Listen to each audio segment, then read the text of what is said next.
할렐루야. 네, 축복하십니다. 메리 크리스마스. 어제 우리 말씀드린 것처럼 북이스라엘의 역사를 쭉 살펴보실 때 몇 가지 기억해야 할 숫자를 적어드렸습니다. 209, 그 다음에 19, 그 다음에 9, 그 다음에 722. 209라고 하는 것은 솔로몬 이후에 남쪽과 북쪽으로 분열이 된 다음에 북쪽 이스라엘이 지속한 연대수입니다. 그러니까 209년 동안 있다가 역사 속에서 사라졌습니다. 그러니까 지금의 이스라엘과 성경이 언급하는 북이스라엘과는 차원이 다른 겁니다. 그래서 이제 북쪽 이스라엘이라고 하는 나라가 역사 속에서 사라지게 됐죠. 그래서 이제 나라가 망한 그 연대가 7BC, BC입니다. AD가 아니라 BC의 기원 전이죠. 722년에 망합니다. 이제 209년 동안 역사가 지속이 되면서 왕이 몇 명이 통치를 했느냐면 19명입니다. 그때 19명의 왕이 통치를 하는데 9번에 걸쳐서 반란과 쿠데타의 사건이 일어납니다. 그 가운데 19명의 왕 중에서 암살을 당한 왕이 4명입니다. 2대 왕이 암살을 당했고요. 그 다음에 마지막 왕 호세아, 그 앞에 왕이 베가입니다. 베가가 암살을 당합니다. 그래서 모두 이제 4명이 암살을 당하고 그 다음에 스스로 자살한 사람이 있습니다. 5대 왕이었던 시므리라고 하는 이 왕은 스스로 자신의 목숨을 끊습니다. 그 다음에 더 충격적인 것은 15대 왕이었던 스가랴라고 하는 왕이 있는데 이 왕은 왕이 되고 나서 6개월 만에 백성들 앞에서 공개 처형을 당합니다. 공개 처형시킨 사람이 살룸이라고 하는 왕이었습니다. 참 비극의 역사가 계속됩니다. 여러분, 어느 나라든지 안정적으로 잘 백성들이 생활하기 위해서는 통치자들이 안정적이어야 합니다. 그리고 통치자들이 어떤 모든 이 통치의 어떤 정치 철학을 가지고 그것이 흔들리지 않아야 백성들의 삶도 흔들리지가 않습니다. 윗동네가 복잡하잖아요. 그러면 우리의 삶도 골치 아픈 거예요. 그래서 성경은 바로 위에 있는 권세를 위해서 기도하라는 거예요. 그들을 위해서도 기도하겠지만은 결과적으로는 우리를 위해서 기도하는 거랑 마찬가지거든요. 나라를 잘 통치해주고 그리고 경제를 잘 이렇게 세워주고 국방을 튼튼히 하고 그리고 현명한 판단을 하고 지혜로운 정책을 펼치고 그래 주어야 믿음 생활을 편하게 할 수 있으니까. 그래서 결국 위에 권세자들을 위한 기도는 결국 누구를 위한 기도예요? 나를 위한 기도입니다. 나를 위한 기도. 그래서 19명의 왕이 쭉 거쳐가면서 그렇게 이제 말씀드린 것처럼 그렇게 수없이 많이 엎고 뒤집어 엎어버리고 심지어 살룸 같은 그런 왕은 왕의 자리에 딱 한 달밖에 있지를 못했습니다. 그러니까 사람이 참 묘한 거죠. 자기 전임자를 완전히 그냥 공개 처형해서 그렇게 해서 백성들에게 두려움을 주고 왕의 자리까지 올라갔는데 그 자리에 계속 있을 줄로 착각했는데 딱 한 달. 참 사람이 그런 거예요. 그래서 이제 결국 이스라엘이라고 하는 이 나라가 아수르라고 하는 신흥 제국에 의해서 BC 722년에 역사 속에서 사라집니다. 그러면 성경은 왜 이스라엘이 망했는가? 거기에 대한 정확한 이유를 성경은 밝힙니다. 여러분 그것은 어디에서 그 원인을 찾느냐면 영적인 문제에서 원인을 찾습니다. 일반적으로 우리가 역사가의 입장이라면 왜 이스라엘이 망했는가? 여러 가지 외부적인 조건, 그 당시의 상황 그런 면에서 어떤 그 역사의 교훈을 삼겠습니다만은 성경은 그런 역사책이 아닙니다. 성경의 관점은 딱 하나입니다. 하나님의 관점에서 인간을 보고 하나님의 관점에서 세상을 보고 그리고 그 세상과 인간을 하나님이 어떻게 하실 것인가. 그래서 결국 하나님이 내린 결론이 당신의 아들 독생자 예수 그리스도를 이 땅에 보내시는 거예요. 왜? 그거밖에는 답이 없으니까. 그거 외에는 대책이 없으니까. 그래서 당신의 아들 예수 그리스도를 이 땅에 보내신 성탄을 우리가 기대하고, 성탄을 바라고, 성탄을 찬양하고, 성탄이 우리에게 희망이 되는 이유가 바로 그겁니다. 그래서 이스라엘의 역사에 이 하나님의 관점에서 왜 이스라엘이 망했는가? 영적 문제라는 거예요. 그들의 삶 속에, 그들의 문화 속에, 그들의 정치 속에 하나님이 없었다고 하는 거예요. 그래서 결국 이제 BC 722년에 아수르에 의해서 이스라엘이 망하고, 아수르가 무슨 정책을 펼쳤는가? 자국민들을 이주를 해서 사마리아 수도 그 성에다가 이주 정책을 합니다. 이게 빨리 바로 그 나라를 어떤 하나가 되기 위한 그런 정책이죠. 일제시대에 일본 사람들이 한국에 들어와서, 조선에 들어와서 많이 살았습니다. 대표적인 장소 중에 하나가 군산이죠. 그래서 1919년도 3.1운동이, 우리가 아시는 것처럼 총각에서 3.1 만세운동이 터진 다음에 한강 이남에서 가장 먼저 만세운동이 울려 퍼진 장소가 군산입니다. 구암동입니다. 그 당시에 조선인보다도 일본 사람이 군산에 더 많았습니다. 그런 속에서 대한민국 만세운동을 펼친 곳이 군산이에요. 여러분, 군산은 우리 조선 대한민국의 어떤 독립의 피가 끓고 있는 장소가 군산입니다. 그런 것처럼 바로 이제 아수르 이 왕도 살만 에셀이라고 하는 이 왕도 그 정책을 펼친 거죠. 그렇게 해서 사마리아 지역에 아수르 사람이 이주를 해서 거기서 살고 있는데, 어느 날 무슨 일이 발생하는가? 아수르 사람 몇 사람이 백주 대낮에 사자가 튀어나와가지고 아수르 사람 몇 사람을 물어 죽여버리는 거예요. 찢어 죽이는 거예요. 그 사건이 그 사람들에게 있어서는 너무 충격이에요. 도대체 어떻게 이런 일이 있을 수 있는가? 그러니까 어느 사람이 이 아수르 왕에게 그렇게 말합니다. 그거 그 땅에 통치하고 있는 하나님, 그들이 섬기는 그 신을 노여워해서 그 신이 사자를 보내서 이렇게 아수르 사람들을 죽였어. 그러니 그 신을 노여움을 풀기 위해서 그 신을 잘 섬기도록 그렇게 정책을 좀 펼치시오. 그 이야기를 듣고 아수르 왕이 그런가 싶어서 이스라엘에서 바벨론으로 포로로 끌려왔던 제사장 중에 한 사람을 도로 사마리아 지역으로 보냅니다. 보내면서 거기 가서 하나님을 어떻게 섬겨야 하는지, 예배는 어떻게 드려야 하는지 잘 좀 가르치라고. 그렇게 해서 이제 그 사람을 데려다가 놓거든요. 데려다 놓는데 이 제사장이 거기에 가서 제대로 교육을 시켰을까요? 아니, 그 제사장이 말대로 사마리아 지역에서 들어와 있는 기존의 이스라엘 백성하고 아수르 사람들이 그 제사장의 말을 듣고 하나님을 제대로 잘 섬겼을까요? 아니에요. 모세가 하나님의 말씀을 전가하고 전했을 때에도 고집스럽게 하나님을 등졌던 기존의 백성이나 아수르의 이방 문화에 젖어 있었던 그 사람이 이스라엘에 왔다고 그래서 수도 사마리아에 와서 산다고 그래서 갑자기 그들의 생각이 바뀌어졌겠어요? 아니에요. 오늘 성경은 그 문제를 다루고 있습니다. 무슨 일이 어떻게 그들 속에서 일어났는가? 자, 29절에 보시면 28절부터 보실까요? 같이 있습니다. 이에 사마리아에서 사로잡혀간 제사장 중 한 사람이 와서 베델에 살며 백성에게 어떻게 여호와 경외할지를 가르쳤더라. 29절. 그러나, 참 성경에서요, 그러나 이 단어가 나올 때마다 긴장이 되는 거예요. 그렇게 가르쳤는데, 그러나 각 민족이 각기 자기의 신상을 만듭니다. 각자 민족이 자기 신을 자기 신대로, 자기 식대로 그렇게 만드는데, 여기에 30절에 보시면 바벨론 사람이 나옵니다. 그들은 숫꽃, 분옷을 만들었고, 이게 다 신입니다. 우상이에요. 그 다음에 굿사람은 뭘 만들었냐면 네르갈을 만듭니다.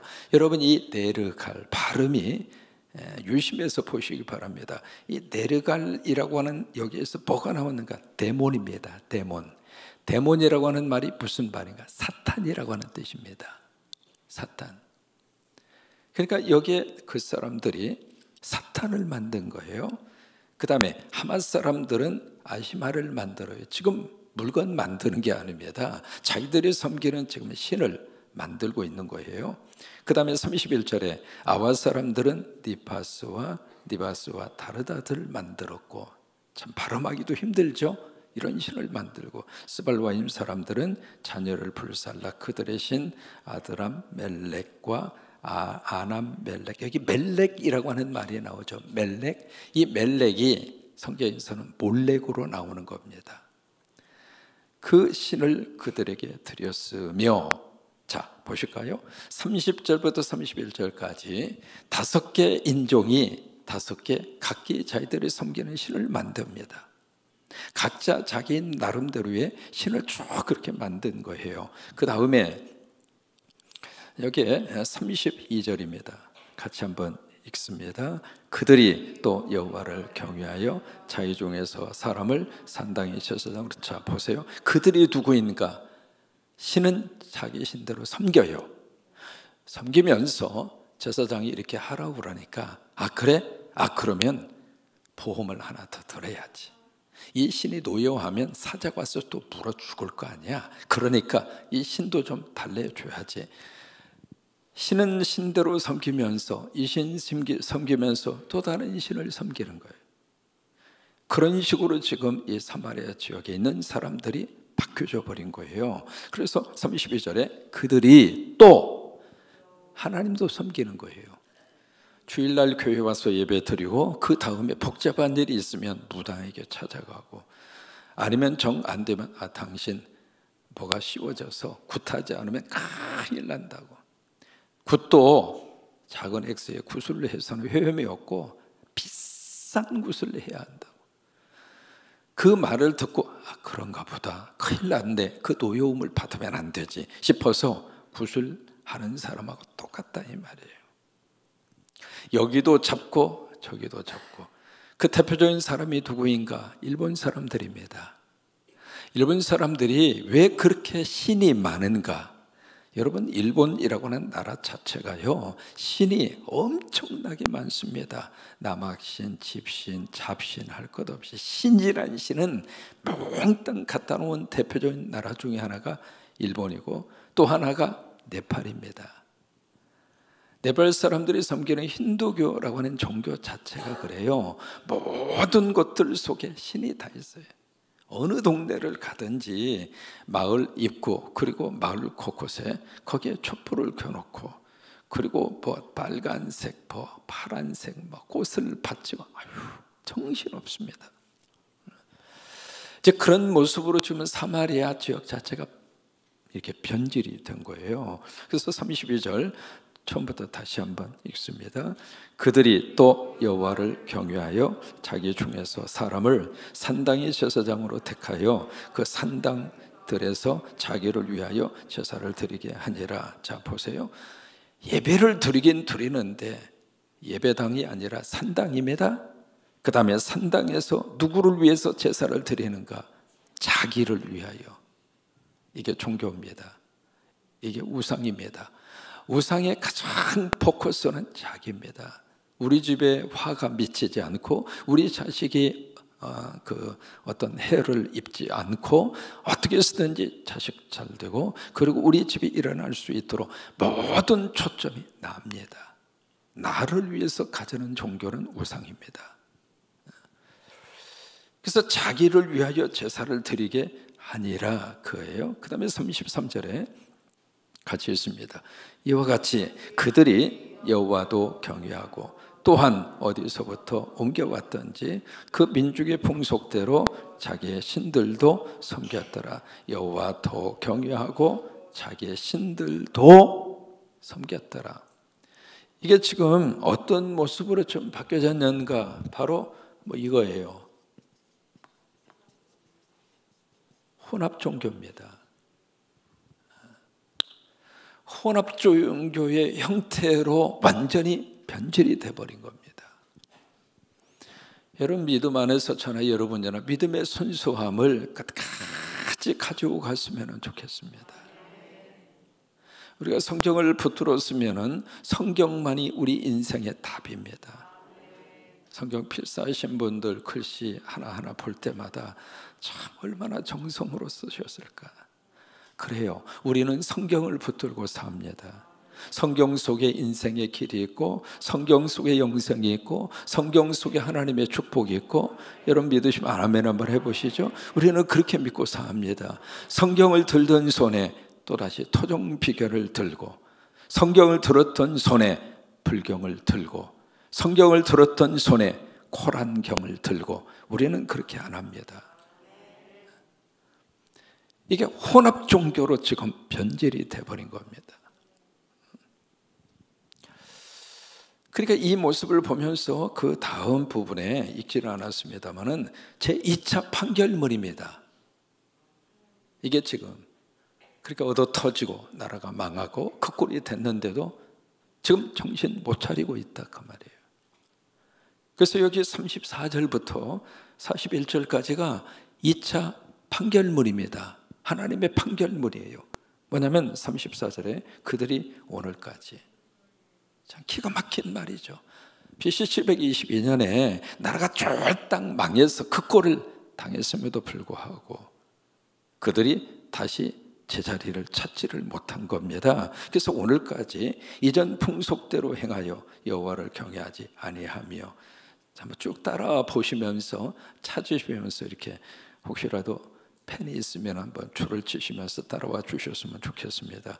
아니하며 아니하는도다, 부정문이죠. 그 다음에 35절에 경외하지 말며 경배하지 말며 섬기지 말며 제사하지 말고, 쭉 따라와 주세요. 36절에 여호와만 경외하여 그를 예배하며 그에게 제사를 드릴 것이며, 37절에 영원히 행하고 다른 신들을 경외하지 말며, 38절 경외하지 말고, 결론 39절 오직 너희 하나님 여호와만을 경외해라. 그가 너희를 모든 원수의 손에서 건지내리라 하셨으나, 40절 그러나 29절에 그러나, 40절에 그러나 그들이 듣지 아니하고 오히려 이전 풍속대로 행하였느니라. 41절 함께 있습니다. 이 여러 민족이 여호와를 경외하고 또 그 아로새긴 우상을 섬기니 그들의 자자 손손이 그들의 조상들이 행하던 대로 그들도 오늘까지 행하느니라. 이 혼합 종교와 더불어서 우리 속에 파고드는 것이 바로 뭐냐면 종교 다원주의라고 하는 거예요. 혹시 들어보셨나 모르겠습니다. 종교 다원주의, 혼합 종교를 통해서 나타나는 현상 가운데 하나가 종교 다원주의입니다. 무슨 얘기냐면 이 종교 다원주의는 어느 종교든지 다 사람 바르게 살라고 하는 것이고, 어느 종교든지 사람 죽이려고 하는 종교는 없다. 그런 면에 있어서 어느 종교든지 지향하는 바는 똑같다. 그러니 어느 종교를 선택하든 그 종교를 믿고 있는 사람들을 구박하지 말고 그것을 비난하지 말고 인정하고 다 포용하자. 굉장히 합리적입니다. 굉장히 이해심이 풍성합니다. 자, 성경에서는 과연 그렇게 말씀하고 있을까? 천하 인간에게 구원받을 만한 다른 이름을 주신 일이 없다. 나는 길이요 진리요 생명이니 나로 말미암지 않고는 아버지께로 올 자가 없다. 이게 성경입니다. 그런데 이 종교 다원주의라고 하는 이론을 가지고 젊은 친구들을 딱 접촉하면 젊은이들의 마음속에 그렇게 흡족하게 들립니다. 사람이 좀 가슴을 열어 제끼고 모두가 다 다양하게 사는 세상인데 왜 당신에게만 구원이 있고 예수만 믿으라고 하느냐 라고 하는 그 어떤 독선적인 것처럼 보여지는 이 기독교가 가지고 있는 독특함에 그런 저항 세력과 또 그런 합리적 이해라고 하는 차원에서 종교다원주의가 젊은 친구들에게 너무 잘 먹히는 거예요. 그런데 그게 성경이 말씀하시는 내용은 아니라고 하는 거예요. 왜 이런 현상들이 나타나게 되는가? 혼합 종교로 뒤집어지면 그렇게 되는 거예요. 기독교인들을 대상으로 물었습니다. 다른 종교에도 구원이 있다고 생각하십니까? 여러분들은 어떻게 생각하세요? 기독교인 가운데 25.2% 다른 종교에도 구원이 있습니다. 4명 중에 1명이 그렇게 대답합니다. 이게 우리 한국 사람들이 가지고 있는 어떤 성향하고도 굉장히 지금 많이 닮아 있습니다. 우리 한국 사람들의 의식 구조와 한국 사람들의 생각이 굉장히 복잡합니다. 이게 제가 이제 미국의 신학교에 가서 교수하고 같이 이야기하면서 나는 어렸을 때 난 부모로부터 유교적인 풍습을 들으면서 자랐다. 여러분 어렸을 때 우리들이 자란 환경, 우리들의 삶의 풍속은 거의 다 유교예요. 유교. 다 유교적인 그 풍속 속에서 자랐어요. 난 어렸을 때 유교적인 풍습 속에서 내가 자랐다. 내가 중학교에 들어갔을 때에는 불교 학교에 들어갔다. 여러분 금산 중학교라고 그래서 불교 학교, 동국대학의 직영 중학교입니다. 그래서 거기는 일주일에 한 번씩 불교를 배웁니다. 딱 해서 제가 이거 괜히 잘하는 게 아닙니다. 저도 들은 바 풍월이 있습니다. 뭐 색적시공, 공적시생, 반야다, 밀탁, 심경 그 괜히 하는 게 아닙니다. 저도 나름대로 조금 이렇게 귀동량이 좀 있어서 그래요. 그래서 나는 중학교 때 불교 학교에 가서 불교에 대해서 좀 배웠다. 고등학교를 크리스찬 미션 스쿨에 가서 나는 기독교를 접했다. 그러면은요, 이 교수가 뒤로 나자빠집니다. 두 가지 면에 있어서 놀라는 거예요. 어떻게 세 가지의 종교를 당신의 한 라이프, 그 인생 속에서 어떻게 접촉할 수가 있었는가? 그 다음에 두 번째, 머릿속에 혼란이 없느냐 이 말이에요. 근데 이게 한국 사람들의 모습이에요. 한국 사람들의 생각입니다. 그 생각 속에요, 이게 굉장히 많이 지금 복합적으로 우리가 지금 머릿속에 들어와 있습니다. 이게 유교식인지, 이게 불교인지, 이게 기독교인지 모를 정도로 혼합된 생각과 혼합된 가치관과 혼합된 언어가 우리 삶 속에, 아니 나도 모르는 사이에 내 속에 배어 있다 이 말이에요. 교회는 나오는데, 예배는 드리는데, 성경은 들고 다니는데 생각은 묘합니다. 불교식으로 생각합니다. 그리고 어떤 그 예식이라든지 어떤 생활 풍속 속에, 인간관계 속에 딱 들어가면 유교가 튀어져 나옵니다. 또 하나, 왜 이렇게 한국 사회가 이 혼합 종교적인 저기로 됐는가? 이게요, 하나 좋은 점은 있습니다. 한국은 종교 간의 갈등이 다른 나라에 비해서 굉장히 낮습니다. 왜 그럴까요? 그게 우리의 의식입니다. 물론 이제 가끔 가다가 불상 가서 두들겨 패고 불상에다가 똥을 엎어버리고 불상을 파괴해서 그게 어떤 종교적인 문제가 되기도 하고, 때로는 어떤 우리 기독교인이 그냥 법당 앞을 땅밟게 한다고 계속 도는 거예요. 법당 무너지라고. 뭐 그런 분도 가끔 있습니다만은, 한국 사회는요, 종교와 종교 간의 갈등이 다른 나라에 비해서 그렇게 혐오적이지 않습니다. 왜 그럴까요? 우리 문화가 그렇다 이 말이에요. 그게 좋은 점도 있지만은 믿음 생활하면서 이게 묘한 생각의 구조를 가져온다 이 말이에요. 그 우리나라는 왜 이렇게 혼합적인 이 저기로 흘러가게 됐는가? 그 중에 하나가 음식 문화입니다. 여러분, 전주의 대표적인 음식이 뭐죠? 비빔밥. 비빔밥은요, 뭐든지 갖다가 집어넣으면 돼요. 너도 들어와, 너도 들어와, 나물도 들어와, 그 다음에 소세지도 들어와. 아이고, 참기름 넣어야지. 그렇죠. 참기름도 들어와. 그 다음에 뭘 집어넣을까요? 깨도 집어넣고, 또 뭘 집어넣을까요? 계란도 집어넣고. 이거요, 비빔밥은 제한이 없어요. 뭐든지 갖다가 집어넣고 섞기만 하면 돼요. 우리가 밥을 먹을 때에도 국하고 밥을 말아서 먹습니다. 혼합입니다. 찌개 중에 여러분 부대찌개 아시죠? 부대찌개. 이 부대찌개 여러분 어떤 찌개인지 아시죠? 있는 거 없는 거 그냥 왜 부대찌개가 나왔느냐, 부대에서 먹다가 좀 남은 거 처치 곤란하니까 집어넣고 끓여버린 거예요. 그게 부대찌개가 된 거예요. 요즘 이제 콜라하고 사이다하고 같이 마시잖아요. 그 다음에 술도 우리는 그냥 마시지 않아요. 왜? 우리가 아니지. 우리는 안 마시니까 잘 모르지. 우리 사유가 그래요. 술도 그냥 안 마십니다. 섞어서 마셔요. 그래가지고 그 술을 뭐라고 그래요? 폭탄주래요. 폭탄주. 여러분, 섞으면 폭탄되는 거예요. 종교가 섞여지죠? 폭탄되는 거예요. 오늘 성경은 그것을 우리에게 말씀을 해주고 있습니다. 그러니까 거기에 살고 살았던 사람들 입장으로서는 우리 환경이 그러니까 어쩔 수 없이 우리가 그렇게 될 수밖에 없었다, 그렇게 이야기할지 모르지만 하나님은 그렇게 말씀하지 않습니다.